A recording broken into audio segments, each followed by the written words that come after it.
Hey baby, what do you want to do? I want to take our bike to the beach and ride on a bike path. Hey Dad, can you take me and my friend to ride our bikes?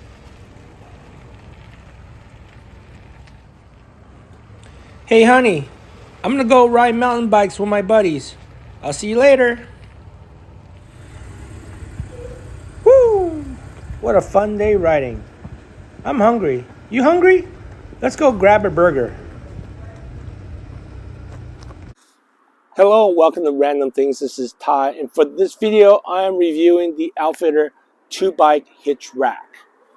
Now, the reason why I'm reviewing another bike rack is because I have too many bikes, and the bike racks I actually own right now cannot handle all the variety of bikes I own. And so OutfitR reached out to me and asked me if I was willing to review one of their bike racks, and I saw this particular rack, which has a carrying capacity of 200 pounds, meaning that I can put two 100-pound bikes on it. It has a clamping system that clamps on to the seat tube or the seat post, which means that it will support a step-through bike. In addition, it has the ability to fit up to a 5-inch wide tire. So if you're riding a Super 73, it can handle that type of bike. And most importantly for me is that it has a maximum wheelbase of 58 inches, where my Electric X Premium is a super long bike and it doesn't fit most standard bike racks. Now, for example, I actually own a Kuat bike rack, which cost me around $400. And when I try to put the X Premium on that bike rack, once I get the front wheel on, as you can see, the back wheel does not sit in the cradle because the bike is too long. So I can't use that rack. I also have like a $900 Super Duty 1-Up rack. And when I try to use that rack to put my X Premium on there, the tires just barely fit on the tray. It just doesn't make me comfortable carrying around an 80-pound bike if I don't remove the battery on that particular rack.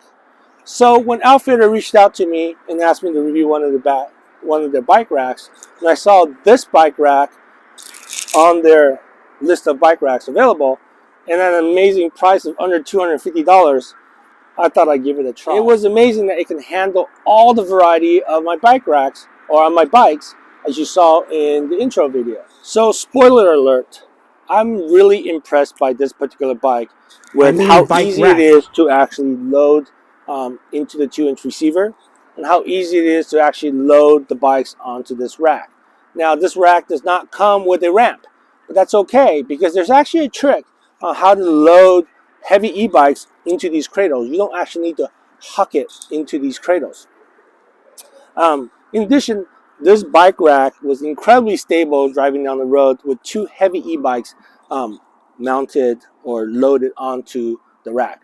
And I purposely left the batteries in the bike, which with this particular bike, it's almost 80 pounds once you have a pack on there. And so I wanted to see how well the rack did with a heavy e-bike on the rack. So it was pretty impressive, and especially at a price of under $250, I could not be more pleased.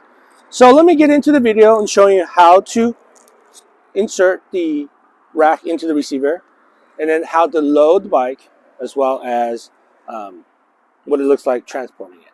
And in the end, we'll summarize with all the pros and, of course, some of the issues, because not all bikes are perfect, right?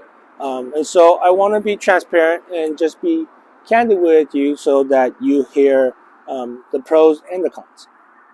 So let's get into it. Sliding in the rack is actually pretty straightforward. I do recommend that you have it in the folded up position, which will make it easier for you to kind of hold on to it, slide it into your receiver. You just slide it into your receiver and then find and line the hole up. Now, to lock the rack to make it stable, it uses a threaded bolt. I added a little bit of grease on that, just so that, over time, all the water splashing up in there doesn't get it all rusty. You just kind of slide it in. Then you have to jiggle it a little bit just to get it in the right position. There you go. That's it. So that's it. So let me show you though real quick let's say if I didn't have it tight, right? If I didn't have it tight, it can wiggle, right? So you do want to tighten it down, and that's what actually keeps it from rattling and keeps it very stable compared to other racks where it just slides in. It usually is an inside wedge, a ball wedge piece. This uses that threaded pin. So now that the pin is in and I got it cinched down, you can see it doesn't twist. Okay, to lower and to raise the rack is pretty simple. You just want to remove this pin, right, and then slide this bolt out. Okay, so now what I've noticed is sometimes the rack could be pushed against the bolt, right? And when that happens, there's friction, and so it'll be hard to slide the pin out. So you just kind of want to wiggle a little bit so that it's not pushing against the bolt and the bolt spins pretty freely. Then the bolt slides right out, right? Then you just want to lower it to the right position. I like to have that pin handy so that as soon as it gets to the right level, it pushes in. So same thing. Push that in. Push the cotter pin in. That's it. That's all there is to it. Now the rack is on there. You can see that it's not twisting at the hitch. We're ready to load some bikes. For the loading of your e-bikes, I do recommend taking off the seat tube clamps. It just makes it a little easier, and they're very easy. They slide in and out. In addition, you want to adjust the cradle so that it fits your bike. Now, these are already pre-adjusted, and a little trick for me, once I have them adjusted, I just took a pencil and scored a line, just kind of remind me where to set the cradles so that I don't have to figure it out every time, right? And then just undo all your straps and get it ready. Okay, typically you want to load the heavier bike on the inside and then the lighter bike on the outside. I have it reversed because I wanted to see how well the bike rack did with the heaviest bike on the outside, which is the most challenging scenario for a bike rack. Okay, as mentioned earlier, the bike rack does not have a ramp, right? But the trick is lock up the back wheel, tilt the bike up, and then drop the front wheel into the front cradle, and then let you pick up the rear into the back cradles.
Lock the brakes up, pull it up, put it in the front cradle, lift it back in, throw it in the back cradle. That's it. And this is an 80-pound bike.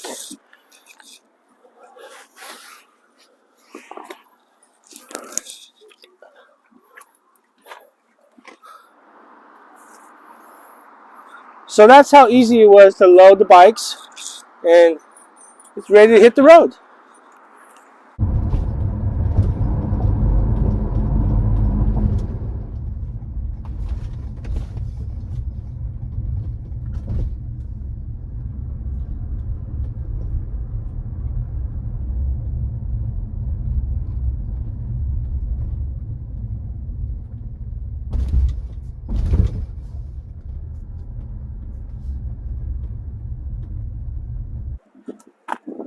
So as you can see, really easy to put the bike into the receiver. Pretty easy to load the bikes if you use the tricks I just showed you. And the bike rack is very stable going down the road. But there are some little issues that I do want to point out to be fully transparent for this review. Now, for this particular bike rack in my car, which is a Toyota RAV4, when I have the bike rack in the folded up position, I cannot open the hatchback, right? No big deal. You just lower the bike rack and then you can open the hatchback. Now, with this particular bike rack, it doesn't have the quick release lever like some of the other more expensive bike racks. You do have to pull the pin. So it's a little bit more work. Now, if you're one of those people that only put the bike rack on your bike, on your car, when you are ready to go out for a bike ride, it's not an issue.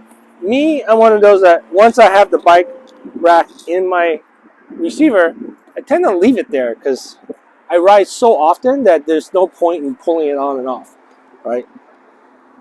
The other issue that I've came across is these straps are pretty long. And they're long for a good reason. They want to make sure that it can handle a wide variety of tires. But in my particular case, they're a little too long. And so when I go over bumps, you'll hear a scraping sound. It's not the actual rack itself, but rather these straps are hitting the ground, right? And so if you hear something, that's most likely what it is. Now, again, I have a RAV4, so it's not as high up as some of the bigger SUVs. And so when I do come into my driveway, I have noticed that if I go at it at the wrong angle or drive a little too fast, I can scrape the bottom of the rack. And that's because I have two very heavy e-bikes on the back, right? So you need to take care of that. Like, you need to be more careful when you approach your driveway in big dips. Another issue, and this is maybe me, right? Because I like to leave my bike rack on in my receiver and not take it on and off, the bolt pin that it comes with, yeah, it's a threaded locking pin, but it doesn't have the lock on it.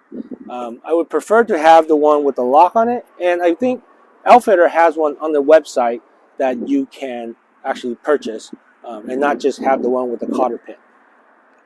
And at the same time, because I like to travel long distances when I go mountain biking, I like a little extra security, and they sell a hitch stabilizer where it will clamp on to the hitch as well as the extending bar so that it gives it even more stability, especially when you're driving long distances. And you can also buy that at the OutfitR website.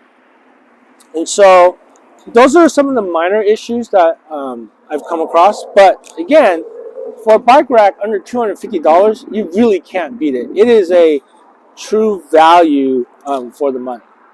All right. So with that, I hope you found this video helpful. If you did, please hit the like and share button. If you're not a subscriber, please subscribe. That would really help me out. As always, thank you for watching, and I'll see you on the next random video.